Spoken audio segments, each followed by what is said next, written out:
Hi అండి, welcome to Radhika collections. ఈరోజు crush saris చూపించాను కదా, వాటితో లాంగ్ ఫ్రాక్ కుట్టాను మా అమ్మాయికి.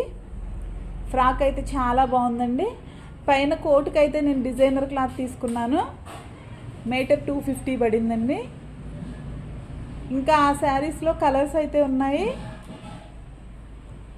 Next sari orange with blue colour, next green with red కాంబినేషన్లో వచ్చిందండి. Next blue with pink colour, next red with bottle green colour వచ్చిందండి. శారీస్ అయితే చాలా బాగున్నాయి. ఫుల్ ఫ్లేర్ వచ్చిందండి ఫ్రాక్ అయితే. శారీ మొత్తం ఫ్రాకే యూజ్ చేశాను. పళ్ళు పాటు బ్లౌజ్ పీస్ తీసేసానండి. శారీ అయితే చాలా బాగుంది.